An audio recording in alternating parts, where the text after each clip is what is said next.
For a long time now, I've wanted to review these stories that I've read, stories that I heard when I was a mid-teen, and still read to this day. Creepypastas play a large role in my development as a writer. Thankfully, I learned from the good stories and let the terrible ones fade away. There are certain stories that transcend the title of creepypasta and stand on their own. What I'm here to do is break down these stories to hopefully understand what makes them tick, and maybe help new writers understand how to construct their own breakout titles. For this video, we'll look at one of my favorites, Mr. Widemouth. Now before I go on, if you haven't seen it, the video will be linked in the description. For those of you who have already seen it, however, let's talk. The first part of the story is nothing remarkable, the character explaining their memories of moving a lot, their somewhat fractured childhood memories, and so on. One point I do like about it is rather than starting with, "It all started when I was around insert young age here," rather it takes us into the tale of Widemouth as if it was a memory that was along the way of remembering their childhood. One thing a lot of pastas like to do, though, is have the character make a point that they don't fully believe the events that took place, such as in this, the main character is suffering from a sickness during the story, so it's possible all of it was a fever dream. But even the author makes pushes that this really isn't the case. It's also never mentioned again that the MC might be hallucinating or dreaming, so it's forgotten about and we can immerse ourselves with little obstruction. One piece of advice I will give to writers: go for immersion. Plausible deniability should be reduced as much as possible the further you get into the story, unless you're doing a documentary type work. Unlike this part of the script to this video, there is no hard cut to the Widemouth portion of the story. It all blends into itself. The character then tells us about his first memory with the creature, and when we first hear Widemouth talk, he isn't like a generic creepypasta monster who's trying to scare the MC.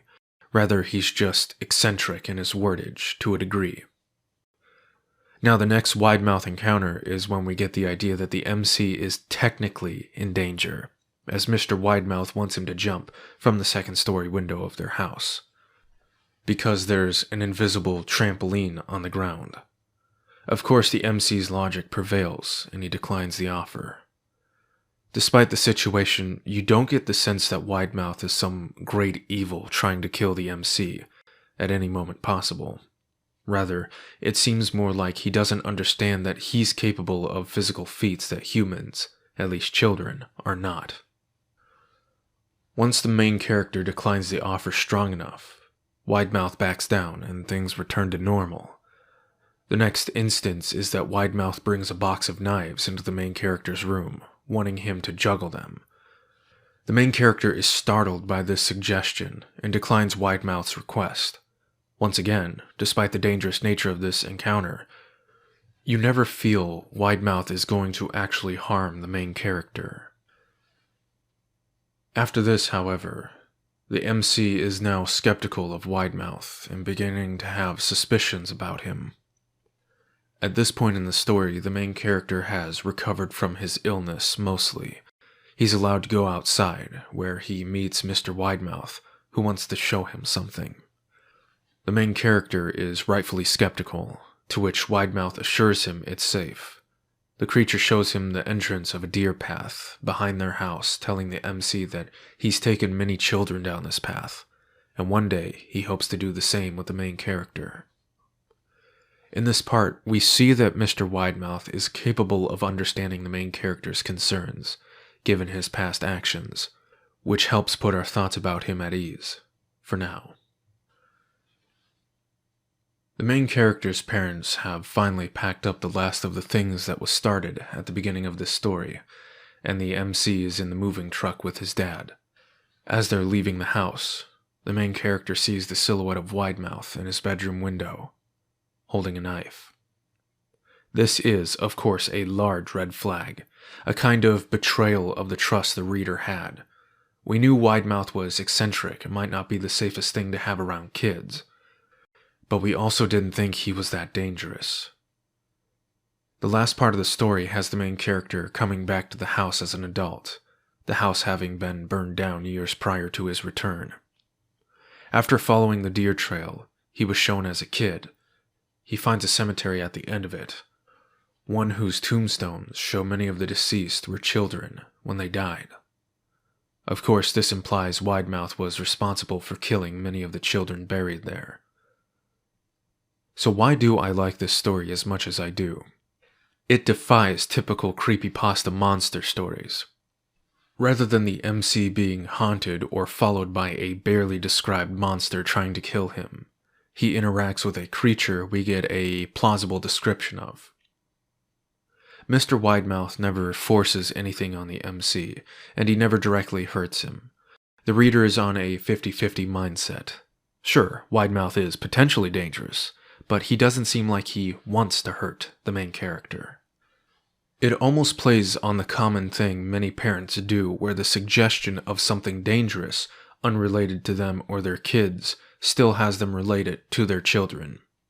Of course, in this instance, the child in the story could actually put themselves in danger. The reader assumes that role of the concerned parent, rooting for the child to make the right decision, but letting our minds run wild with the ideas of everything that could go wrong, should the MC jump from the window or juggle the knives. Another thing that helps keep this story going is that it doesn't try to be some grandiose tale set across hundreds of places. It is very similar to your childhood. 99% of the locations are in and around the house. This story also plays to something a lot of us really experienced as kids.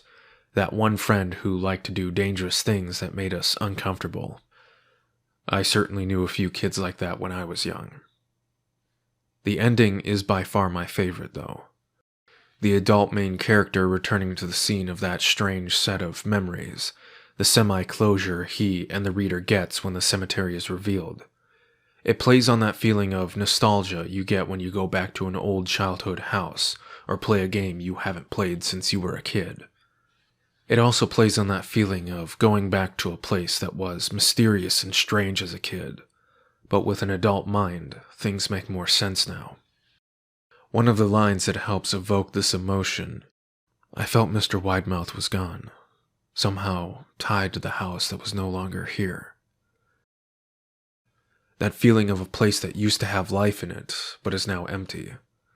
If you want an easy way to feel that, boot up a game with multiplayer. For this example, I'll use Halo. Make a custom game and load into a map.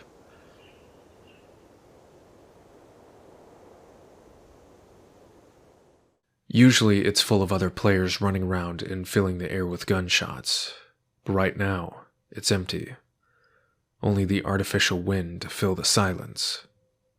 This is how the end of Mr. Widemouth feels, at least to me. One of the things I like most about this story is the way it presents itself. It has a very simple feel to it, almost like a really good direct-to-DVD children's movie. It has a mild melancholy tone to it, with a somewhat innocent feeling of mystery. I would put a section of what I don't like, but really, other than a mediocre start, I like every aspect of this story. Now I'm going to try to boil this down to its key elements. Plot-wise, it's a childhood memory of a creature, and it doesn't try to be anything bigger than that. It keeps it centered on two characters in one general location. Character-wise, a boy and the creature, who were shown the limited dynamics of the two personalities and how they mesh, or don't mesh. The overall feel, childhood innocence with only a minuscule amount of sinister intentions. Hopefully you've enjoyed this review, and if it's received well enough, I will attempt more. Also, it lets me flex my philosophy.